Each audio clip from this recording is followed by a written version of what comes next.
대한민국 국호의 기원 5달락, 곰 토템족과 호랑이 토템족의 치열한 다툼입니다. 지혜로우신 강호 재현 여러분, 진실을 밝히는 배짱, 최명호 배짱맨 역사TV에서 여러분들을 뵙습니다. 편한 역사, 쉬운 역사, 그리고 진실의 역사입니다.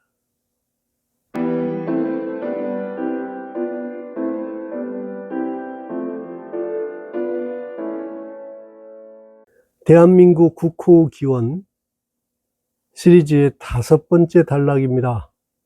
곰과 호랑이의 싸움 이야기입니다.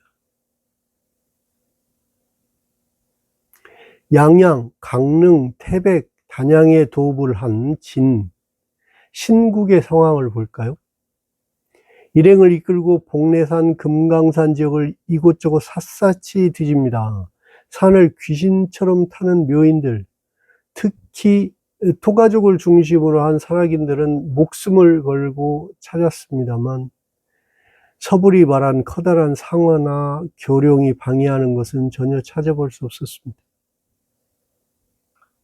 불로초도 찾아볼 수 없었습니다.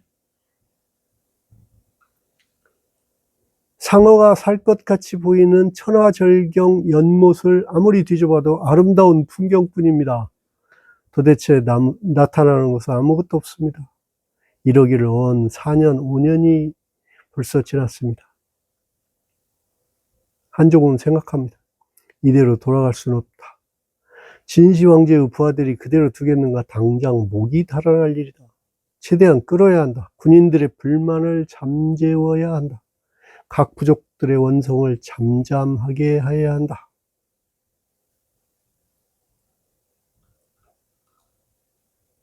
사실을 밝힐 수는 없는 일입니다. 일행들이 동요돼서는 아니 될 터이고 전진하는 부하들이 불만이 쌓이더라도 신선을 찾는 노력을 중단할 수는 없는 일이었죠. 신선이 우리를 당장 만나려 하지 않으시려 한다. 만나 주실 때까지 우리는 차분히 기다려야 한다라고 설득하여 지혜롭게 진정시켜야만 하였습니다.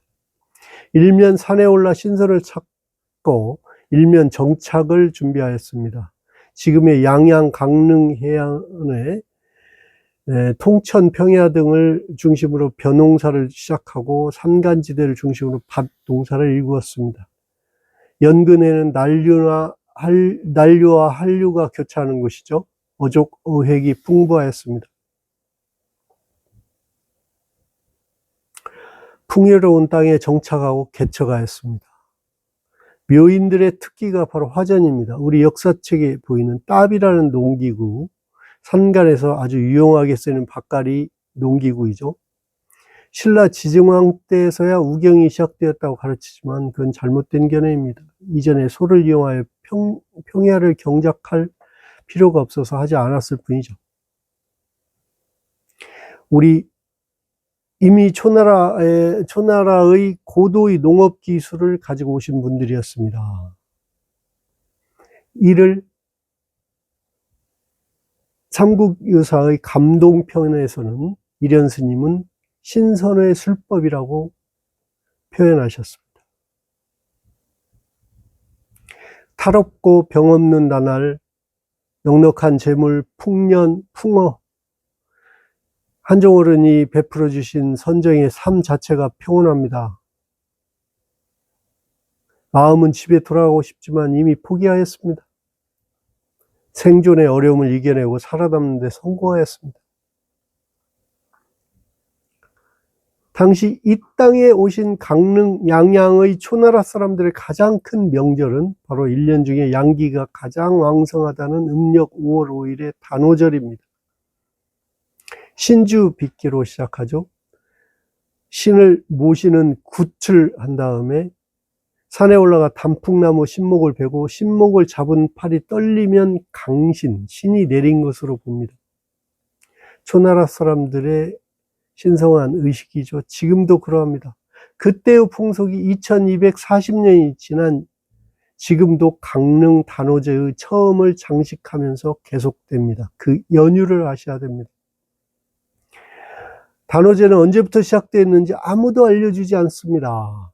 한족 일행과 진, 신국 사람들이 생존을 자축하며 이때부터 우리 4대 명절 하나인 단오절이 시작되었습니다. 창포물에 머리 감기, 신명 오른 구판, 농악, 난장, 그네뜨기 등 단오날의 풍습이 그때부터 이어져 내려오고 있습니다. 2240년의 오랜 역사의 민속 축제입니다. 진실의 역사입니다. 모두 이러한 점을 알으셔야 됩니다. 알면 더 자랑스럽고 사랑스러운 명절입니다. 후일 강릉에서 시작한 단오제가 한반도 각지에 퍼졌습니다. 우리 한반도의 4대 명절 중에 하나입니다.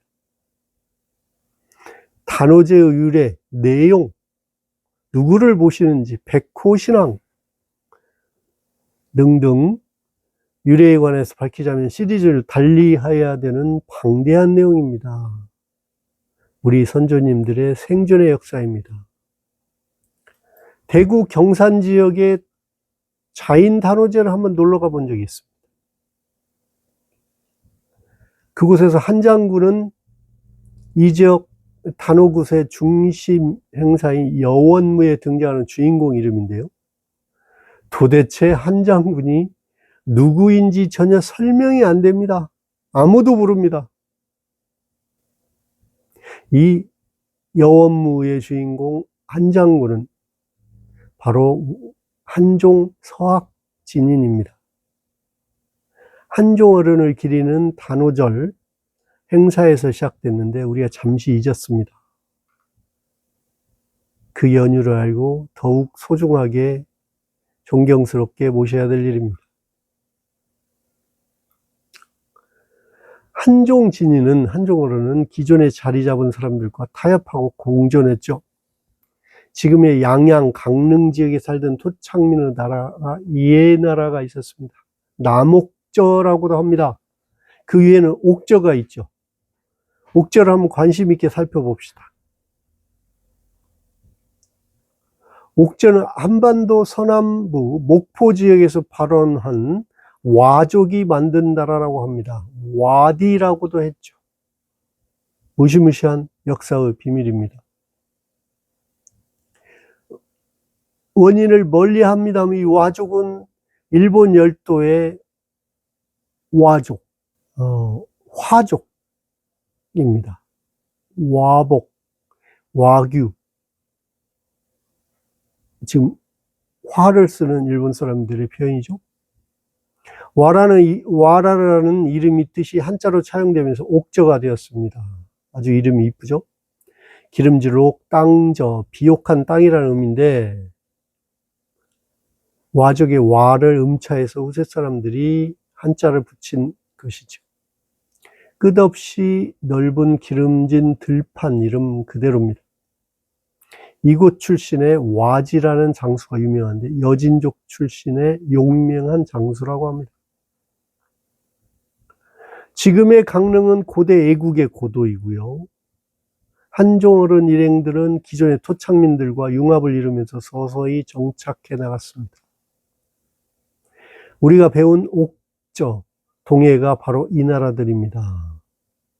신비의 나라 동해, 옥저를 우리가 잠시 잊고 있었는데 이들 국가는 기원전 3세기에 성립되었다는 것입니다. 역사가들의 정설이고 통설입니다. 하나같이 인정합니다. 이때가 언제입니까? BC 3세기경 한종어른 일행 등이 이 땅에 도착한 무렵입니다. 한종어른이 개척하던 즈음에 이들 나라가 태동하였습니다. 중국의 동북공정을 막연히 비난만 할 것이 아니라 도대체 원인이 무엇인지 어떻게 무슨 일이 벌어졌는지를 잘 알아야 말하자면 이 동북공정을 우리가 이겨낼 수 있는 것입니다. 동해를 봅시다. 기원전 3세기 무렵 강원도 북부의 동해안을 중심으로 북으로 함경남도 원산으로부터 남으로는 강원도 강릉에 이르는 나라라고 합니다. 농사를 주업을 하고 비단, 삼배의 직조 기술이 발달하였다라고 하고 있습니다. 비단과 자수가 뭡니까? 초나라 묘인 여성들의 특기입니다. 묘인의 자수, 천짜기, 전지, 수공예 작품, 염색, 어느 민족도 따를 수 없는 세계적인 명장입니다. 우리가 수천 년 동안 우리에게 청실, 홍실, 배짜기 기술이 내려오고 있습니다. 색동도 이러한 데서 연유합니다. 음력 10월에 무천과 책화를 봅니다. 무천은 음력 10월에 자연과 조상의 제사 지내고 즐겁게 노는 제천 형사입니다. 초나라 묘인들의 가장 큰 명절이 제고절입니다. 음력 10월부터 11월 사이에 벌어집니다. 제천이 벌어지는 시기와 같습니다.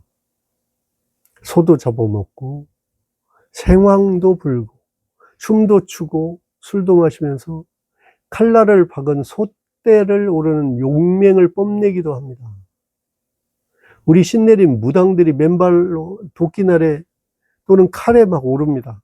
똑같지 않습니까? 책과는 시족 상호 간의 생활권을 존중해서 다른 시족의 영역을 침범하지 못하도록 하고, 침범하면 노예와 소, 말로 배상하게 하는 것입니다. 사실은 모계사회의 엄격한 풍습을 나타내는 것이죠. 모계사회에서는 부족 사이에 한정된 생활권을 함부로 침범받지 아니하려는 제도였습니다. 한종 일행들은 크게 구분해서 라성, 로성, 미성들의 모계사회 가문들로 이루어진 분들이라고 몇 번이나 말씀드렸습니다. 이분들은 서로 조상이 다르다라고 생각하고 심지어 말도 잘 통하지 않았습니다. 한종어른은 이 각 가문들이 서로 되도록 부딪히게 하지 아니하려고 동해, 옥저 등 새로운 땅을 개척하면서 서로 영역을 구분해주고 생활권을 상호 존중하는 일종의 벌칙을 만들었습니다. 이 전통입니다. 애니미즘, 정령신앙을 봅시다. 지금도 묘인들은 만물에 정기가 있다고 믿습니다. 자연과 하늘을 숭배하는 풍습이죠. 만물에는 영혼이 존재한다는 세계관입니다. 우리 어머니들은 매일 아침 또는 매일 저녁이면 자식들을 위해서 정한수를 띄워놓고 빕니다. 모두 우리가 조상님들로부터 무의식적으로 이어받은 전통입니다. 예나 옥저우 통치 제도는 어떻게 되었을까요? 삼국지 위서 이 사서에 보면 후, 읍장, 삼로 등의 관직이 하호를 다스렸다. 지방 수령만이 있었다고 합니다. 바로 군주는 남쪽의 모계사회 라성, 로성 부족의 여성 여왕국이었고 이를 호위하고 뒷받침하는 한종 어른 일행이었습니다. 여왕국 군주와 한종 군대를 모시는 지방 수령들의 구조로 시작하여서 대대로 내려왔다. 이런 점이 명백한 증빙이죠. 자, 신기하게도 우리 고대사에 나타나는 읍이 있습니다. 중랑장이 있고 그리고 기관이라는 통치제도가 있습니다. 고대 주나라 시대부터 치밀한 행정조직, 관료조직입니다. 춘추 전국 시대의 행정조직, 관료조직입니다. 진수의 삼국지에도 자세히 조사되어 기재되고 있습니다. 이러한 제도가 어떻게 서기전 3세기에 양양 강릉 지역에서 시작되겠습니까? 바로 한종어른 일행들이 가져온 당시 세상에서 가장 영민하고 똑똑한 인물들이 가져온 행정제도, 군사제도가 이 땅에 자리 잡게 된 증빙입니다. 한종 어른은 내부적인 큰 어려움에 부딪히게 되죠. 형제와 군사들이 무척 힘들어하고 고향 생각이 난다고 여기저기 원성이 자자합니다. 향수병입니다. 따라온 감시선도 무척 지치고 고향으로 돌아가자고 하는 소리도 들립니다. 이렇게 돌아갈 수는 없는 일입니다. 죽을 때까지 신선을 찾아야 합니다. 빈손으로 되돌아가면 우리의 목이 달아날 일입니다. 부족의 주인들에게도 설득과 사정을 합니다. 군사들이 그동안 지치고 외로울 텐데 신선을 모시게 될 동남 동녀 외에는 조화롭게 가정을 꾸미도록 하였었죠. 가정과 자녀들이 생기면 이곳에 정이 들어서 마음도 흔들리지 아니할 것입니다. 새로운 이 넓은 땅을 동서남북으로 적절하게 잘 나누어서 읍을 설치하고 중랑장을 지역의 우두머리로 하여서 각 가문들과 군사들에게 공평하게 땅을 나누어 서로 침범하지 않도록 하여서 다스리게 하였습니다. 바로 한종어른이 어려서부터 줄줄 달달 외우던 정치제도입니다. 바로 주나라 봉건제도이죠. 복례산 주위에 발견한 기름진 옥토와 토착민들을 진나라 군사들과 각 가문들에게 합당하게 분배하여서 자급하는 공동체를 이루게 하고 여왕들과 한종의 의사결정에 따르게 하였습니다. 이 지배 형태를 기관이라고 칭하였습니다. 삼국지에 나오는 기관의 연원입니다. 군사 및 정치제도 또한 위계가 정연하게 진의 군대의 계급제도, 중랑장 단위로 각 지역의 군사를 일사불란하게 관할하였습니다. 막강한 신국의 힘이죠. 사만의 제도의 군인의 계급이, 진나라 군인의 계급이 보이는 원인입니다. 앞서 보신 삼국지 한전의 기제를 보셨습니다. 어려울 때 견디며 살아남아서 평온한 생활로만 알았습니다만 아차, 크나큰 불행이 닥쳐왔습니다. 한종 일행들은 크게 구분하여 라성, 로성, 미성들의 모계사회 가문들로 이루어진 분이다. 이렇게 몇 번이나 말씀드렸죠. 이게 진실입니다. 근데 이분들은 서로의 조상이 다르다고 생각하고 심지어 말도 잘 통하지 아니하였던 분들입니다. 중국은 지금도 아주 가까웠다는 곳이 4시간, 5시간 걸리는 차로 이런 거리를 아주 가깝다고 헌찐 이렇게 표현합니다. 한종어른은 이 가문들이 서로 되도록 부딪히게 하지 않으려고 새로운 땅을 개척하면서 영역을 구분해주고 생활권을 서로 존중하는 규칙을 만들었습니다. 그러나 보고가 연신 올라옵니다. 진인 큰일입니다. 남성 형제들의 가문끼리 서로 싸우기 일쑤입니다. 마치 곰이 호랑이와 싸우듯 큰 뱀이 곰을 한 입에 삼기듯 요란하기가 그지없습니다. 죽고 다치기도 하고 아무리 화해를 시키려 해도 이렇게 원수가 없습니다. 피해가 너무 커서 도저히 방법이 없습니다. 진인이 나서 주셔야겠습니다. 보고가 올라옵니다. 한종어른은 일찍이 알고 있었던 내용입니다. 부족 사이에 오래된 다툼일세. 라성 부족과 로성 부족 사이에 엄청난 알력입니다. 이게 바로 우리가 들은 곰과 호랑이의 싸움입니다. 라성의 토템은 곰입니다. 우리의 조상은 곰이다. 우리는 곰으로부터 나온 사람들이다. 로성의 토템은 호랑이입니다. 우리의 선조는, 우리의 조상은 호랑이다. 호랑이가 우리를 지켜주신다라는 믿음이죠. 자신들이 이 토템에서 탄생하였다는 것입니다.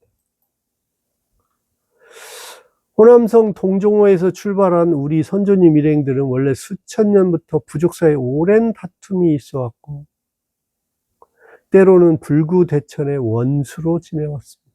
곰과 호랑이의 싸움입니다.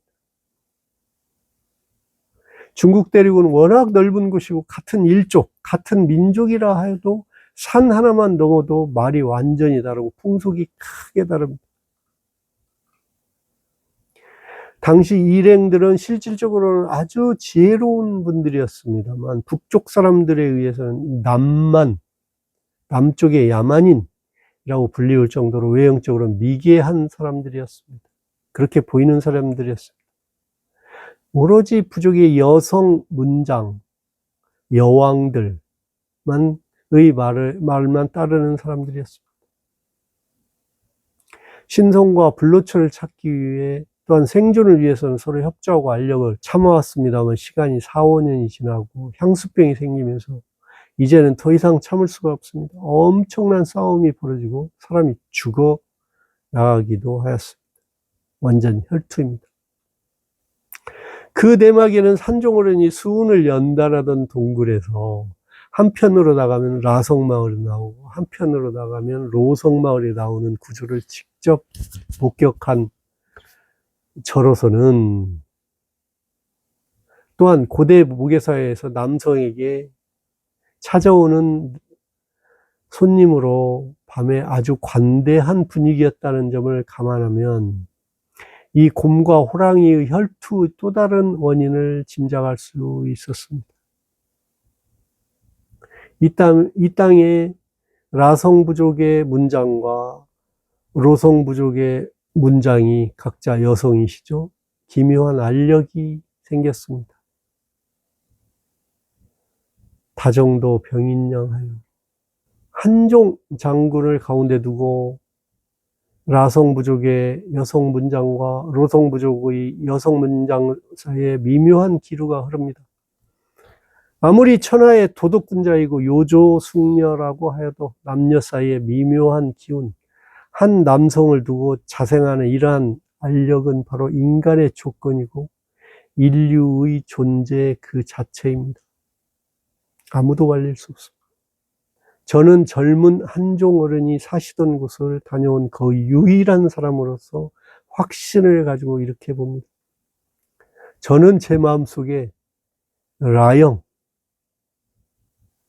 여성, 로운이라는 여성, 이 두 분의 여성을 상수로 두고 이미 오래전부터 이 땅의 주인이신 두 분 여성을 모시고 흠모하고 있었습니다. 이 증빙이 명백합니다.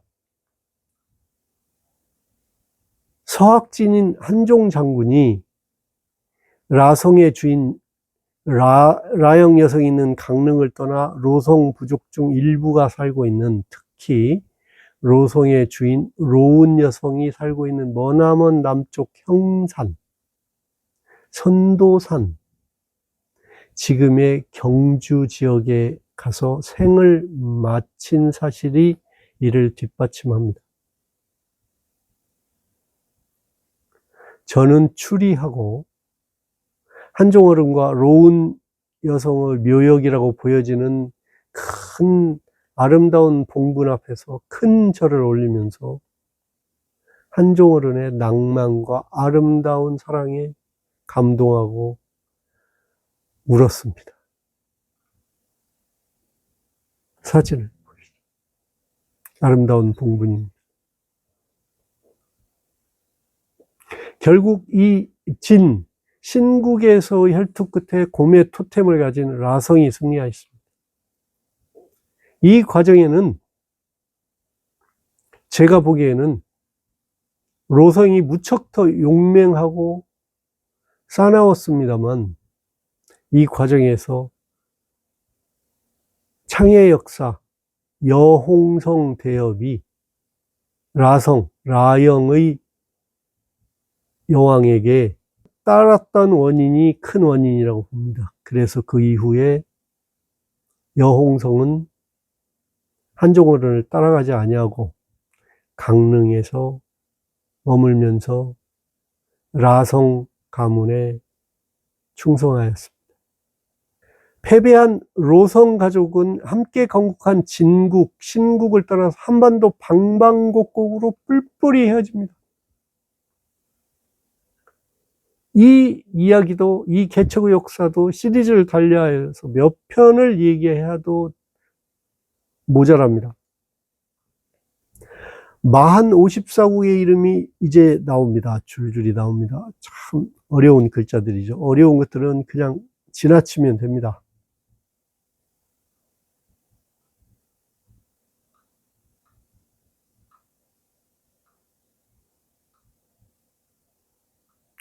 자, 봅시다. 구로국. 개 같은 로국이라고 표현입니다. 막로국, 만로국, 모로비리국, 사로국, 송로 불사국, 자리모로국, 첨로국, 로성이 들어가 있습니다. 염로국, 노람국 등도 같은 맥락입니다. 후일 글자가 한자가 달라졌을 뿐이죠. 그 외 다른 사서에 보면 변한 12국, 변진 12국 합쳐서 변진 26국이라고 표현하는 사서에도 보면 용리, 모로국, 정로국, 매로국 등 로성이 들어가 있습니다. 아까 24국이라면서 왜 26국이라고 그러냐고요? 아, 그때는 마가 변한 12국, 변진 12국을 다스리는 나라가 두 개가 더 첨부가 되어 있습니다. 같은 나라인데 이름을 두 개를 쓰는 것이죠. 아주 재밌는 표현입니다. 다음 편에서 자세히 말씀드리겠습니다. 그것은 왜냐하면 신왕이 한종의 후예 또는 라영 여왕의 후예가 이 목지국, 마를 다스려서 왕이 되었습니다. 삼국지에 나오는 유명한 사실입니다. 그래서 마한 54국 그러면 마한 지역에만 국한하는 것은 아니고 우리 한반도의 한강 이남 삼한 지역에 곳곳이 자리 잡은 곳이다. 이렇게 넓게 보셔도 되겠습니다. 다시 한번 신기한 내용입니다. 다시 한번 읽어보겠습니다. 구로국, 막로국, 만로국, 모로비리국, 사로국, 송로불사국, 자리모로국, 첨로국, 로성이 다 들어가 있는 나라들입니다. 정말 로성이 들어간 나라이 많죠? 또 봅시다. 초리국이 있습니다. 초산 도비리국이라는 나라도 보입니다. 보십시오. 초리국. 우리는 초나라에서 나온 나라이다라는 의미의 초리국입니다. 직접 초나라라는 이름을 써서 국호를 지은 초산 도비리국도 보입니다. 초나라를 연상시키죠. 과연 무슨 뜻인지 이것을 연구하는데 평생을 바쳐도 모자라지 않습니다. 우리가 공부하고 연구해야 될 부분입니다. 이름만 연구하나요? 하다 보면 우리의 웅대한 기상, 또 아름다운 이야기, 이것들은 바로 또 아름다운 시, 노래, 소설, 드라마도 다 연결시킬 수 있습니다. 모수국이라는 이름은 아예 우리나라는 초나라 깊숙이 자리 잡은 모수국과 동일한 나라다라는 것을 나라의 이름으로 표시합니다. 정말 지혜롭고 현명하고 많은 지식을 가지고 있는 분들이죠. 엄청난 나라입니다. 저는 이 나라가 막강한 신비의 나라이고 후일 신라의 지증왕, 법흥왕을 배출시킨 나라라고 저는 믿습니다. 앞으로 재밌게 공부할 부분입니다. 저와 같은 철학 피제가 김부식 선생님이 탄식하였던 비밀, 후에 단재 신채호 선생님이 한탄하였던 비밀을 제가 어느 정도는 풀 수 있게 되었습니다. 많은 정보, 인터넷 문명을 접하고 쉽게 중국 땅에 여행을 갈 수 있는 편리함 때문입니다.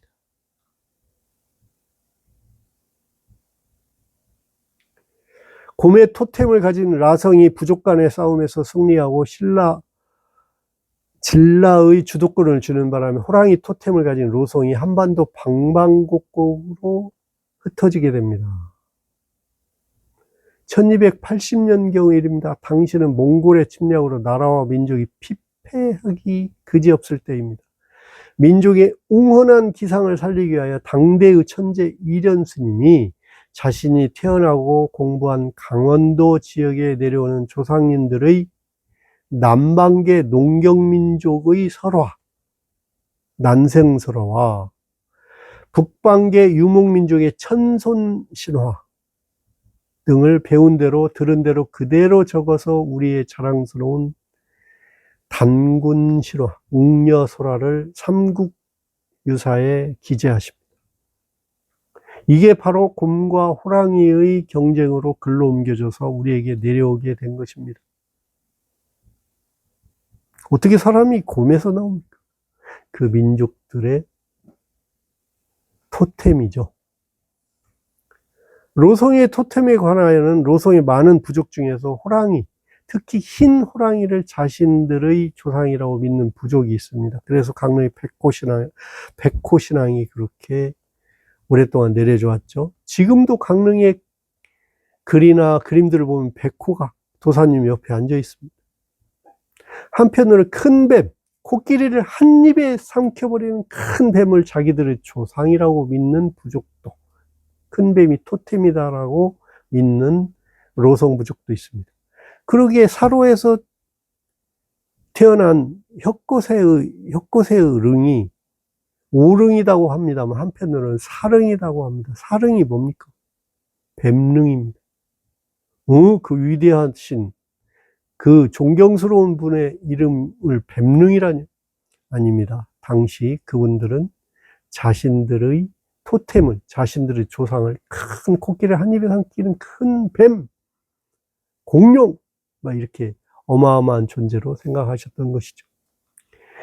경주 지역에서 벌어진 역사학회를 한번 들어봤더니 이곳 초기 신라 사회의 토템은 뱀 토템이었다, 이런 점을 인정하시고 이에 관해서 진실된 접근을 하시는 아주 현인들이 계시더군요. 존경스럽고 고개를 끄덕였습니다. 존경스럽더라고요. 이 점에 관한 뒤에 혁거세의 이야기, 혁거세의 아버지 되는 소벌돌이 이야기 등을 하면서 다음에 말씀을 나누기로 하시죠. 자, 재밌죠? 로성과 라성의 집안은 우리 한반도에서 가장 오래된 명문의 집안입니다. 모계성씨가 후일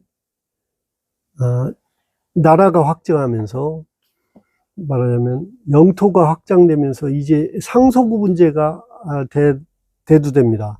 어머니의 성을 따르는 모계성으로는 이 상속이 불분명해집니다. 그래서 남계성을 따르게 되는 것이고, 라성이 라씨, 로성이 로씨로 변하게 되고, 씨를 쓰게 된 것은 진흥왕부터라고 하죠. 진흥왕 때부터 신라의 영역이 아주 넓어졌지 않습니까? 라성과 로성은 우리나라 명문 중에 가장 오래된 명문 중에 명문 집안입니다. 우리 대통령에서 벌써 로성이 두 분이나 나오셨습니다. 로태우, 노무현 대통령이시죠. 로성에서 두 분의 대통령이 나오신 숨은 이유가 틀림없이 있었습니다. 이미 수천 년부터 기원이 있으신 것이죠. 라성도 그럽니다. 여러 현명하고 지혜로우신 분들이 많고 정치인 중에서도 활약을 하신 분이 많습니다. 라성과 로성의 그 연원을 아시면 얼마나 자부하실 일인지 모릅니다. 라성의 기원과 과연 우리가 곰의 자손인가 하는 점. 로성의 기원, 로성이 이 땅에 퍼지게 된 연유, 천년 신라의 기원에 대해서 일단 실마리를 풀기 시작했습니다. 우리를 있게 하여 주신 선조님들에 대해서 진심을 연구하고 기본적인 것은 반드시 연구하고 알고 넘어가야 됩니다. 더 깊은 진실의 역사를 알 수 있습니다. 무지하였음을 인정하고 반성하면 됩니다. 조상님들은 무한정으로 관대하십니다. 다음에 뵙겠습니다.